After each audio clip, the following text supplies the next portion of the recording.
In the shadow of Derry's quiet streets, the survivors of the first attack try to rebuild their lives, clinging to a fragile peace. But an unsettling undercurrent runs through the town: missing pets, strange noises in the sewers, and children whispering about a clown that no one else can see. The adults dismiss it as paranoia, yet deep down, a few know the cycle of evil truly ended. A group of teenagers, all born after the last disappearance of Pennywise, start experiencing vivid nightmares.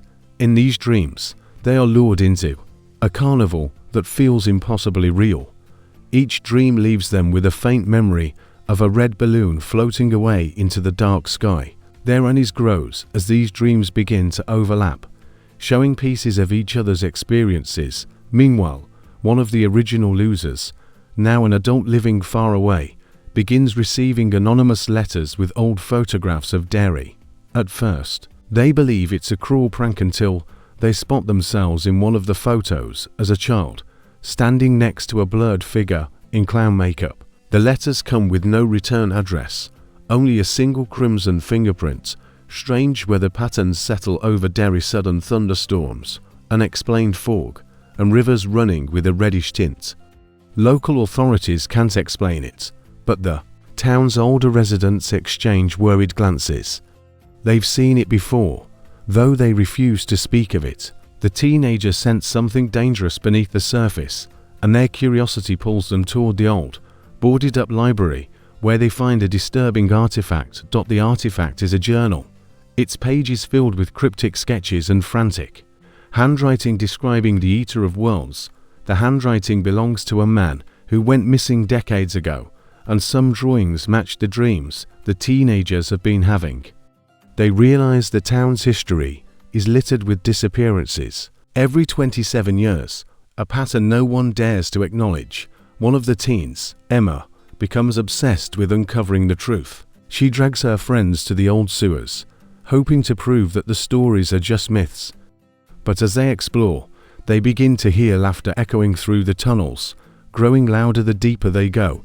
When they turn to leave, they find the path behind them has vanished, replaced by a wall of dripping red balloons. Panic sets in, and they run blindly until they burst into a chamber littered with the remains of past victims.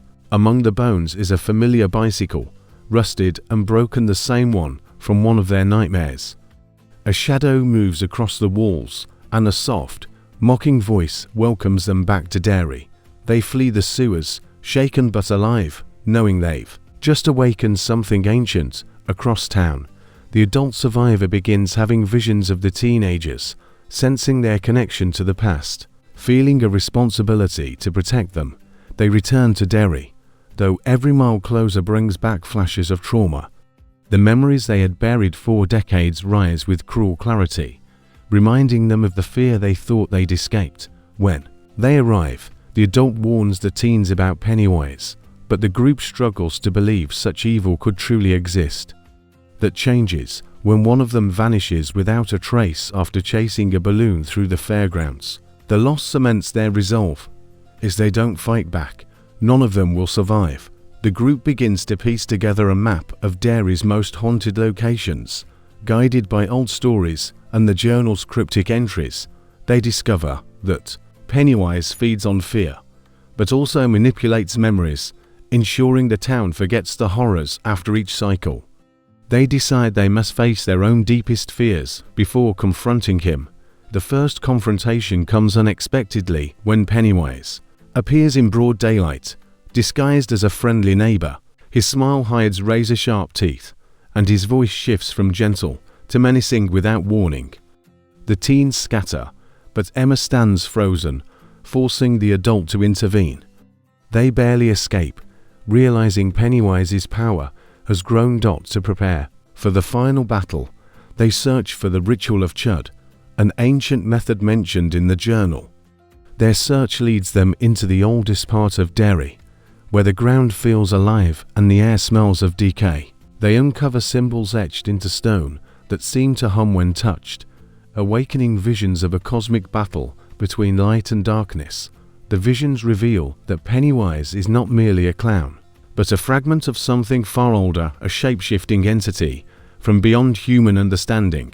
The teens understand they cannot kill it in the usual sense, but they might be able to banish it by breaking its cycle of fear. Their hope rests on standing united without letting fear consume them. As the red moon rises over Derry, they descend once more into the sewers, armed with nothing but their courage, the ritual's instructions, and a fierce determination to end the curse. Pennywise toys with them, separating them with illusions of loved ones calling for help. The group fights to remember what's real, each resisting their own personal nightmare. In the heart of the lair, Pennywise sheds his clown form, revealing a monstrous, alien shape made of shifting teeth and shadow. The battle is both physical and psychological, with the entity trying to break their spirits. Emma takes the lead, locking eyes with the creature and reciting the ritual's words with trembling defiance. The others join her, their voices growing louder until the chamber shakes.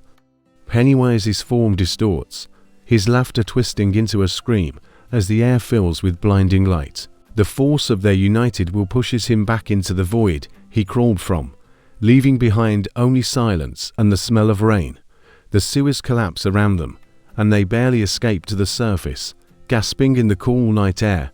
For the first time in weeks, the fog begins to lift, and the river runs clear again. The survivors know they've won, but they also know the fight may not be over forever. In the aftermath, the adult survivor says goodbye, believing the town is finally safe. The teens return to their lives, bonded by an unspoken truth. They agree never to forget, vowing to pass on the warning to future generations. Weeks later, Emma begins seeing faint shapes in the corner of her vision, balloons drifting in the distance, disappearing when she blinks. She tries to ignore them, but each sighting brings a wave of nausea and the faint echo of laughter. She realizes that even if Pennywise is gone, some part of him lingers inside her mind. Another teen, Daniel, starts sleepwalking to the edge of the barrens every night, muttering in a voice that isn't his own, his friends' fear waking him, worried. The present speaking through him might be listening. They begin to suspect that their victory only weakened Pennywise, giving him time to recover. The adult survivor, now back in their own city, receives a package without a sender. Inside is a single photograph of the teens standing together, but in the background, a small figure in a clown's suit watches from the shadows. Scrawled across the bottom of the words, "Miss me." One stormy night, the Derry sewers flood unexpectedly, sending waves of debris into the streets. Among the trash, a single bright balloon floats upward, snagging on a lamppost. As lightning flashes, its shadow stretches across the wet pavement, revealing the unmistakable silhouette of Pennywise. In the closing moments, far away from Derry, a small child finds a red balloon tied to their doorstep. The balloon sways in the wind before bursting with a faint sound of laughter, leaving the screen in chilling silence.